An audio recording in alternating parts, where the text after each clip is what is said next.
Okay, now that we've had the opportunity to actually watch some blue screen professional effects done, and we've also had the opportunity to learn a little bit more about what blue screening is and how it takes place, what we're going to do now is we're going to actually go through step by step the blue screening process.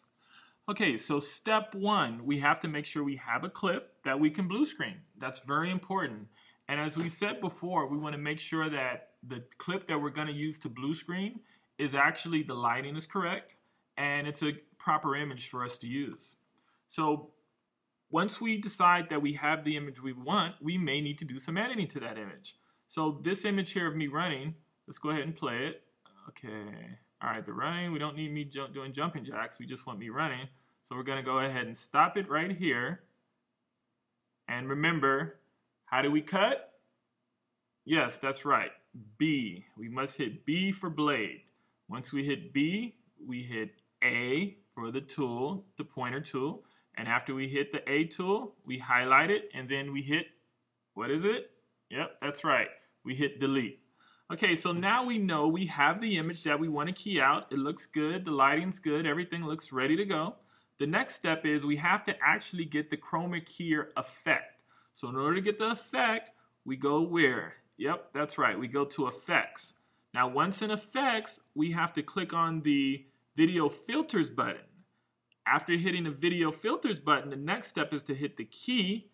And after we hit the key, the next step is to actually click on the chroma keyer effect and drag it to the timeline. Let's go over that again. Step one, click on Effects tab. Step two, click on Video Filters tab.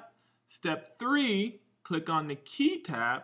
Step four, grab the chroma keyer and drag it all the way to the timeline. So now that we've successfully added the chroma keyer to the video timeline, I'm going to click on it twice. Once I click on it twice, as you can see, one of the tabs at the top is chroma keyer. Now here's the tricky part. Once we have it open, we have to move this around so that we can key out anything that's blue.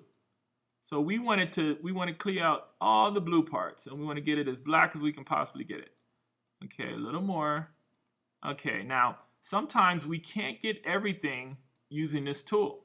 So what we need to do is we need to also adjust the saturation. So let's do that now. Okay, so we've adjusted saturation, and it looks pretty good, but we still have some pretty rough sides. So let's try to get a little bit of those rough sides out of there too. So we're going to go ahead and make some adjustments to the luminance. Okay, now we still have a little bit of roughness around the edges, so let's do a little softening too.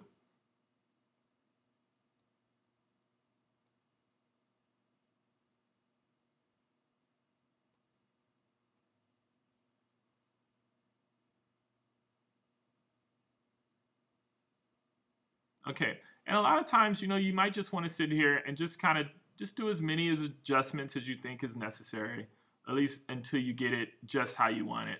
But the combination of the saturation and luminance, the edge thin, the softening, and the enhancements, sometimes you just need to play with those a little bit and just get it. You want to just basically key out as much blue as you possibly can. And you want the background to be completely black. Okay, so once we've done that, we're going to go back to the video. And as you know, with most editing, we have to render. So what we're going to do now is we're going to go all the way up to sequence, and we're going to say render both. And now the video is rendering. Okay, now once it's done rendering, what you're going to do is, I know conventional wisdom will tell you to put the shot of the marathon over top of me, but that wouldn't be right. You're going to actually put the shot of me over top of the marathon. So now we have that keyed in. We've replaced me, and I know most of you think that now I'm in New York running, but I'm not at the marathon, still here in class. So I'm just going to hit sequence, render all. Let it render. Okay, now once it's done rendering, of course we're going to want to check and see exactly how this video footage turned out. So let's go ahead and do that now.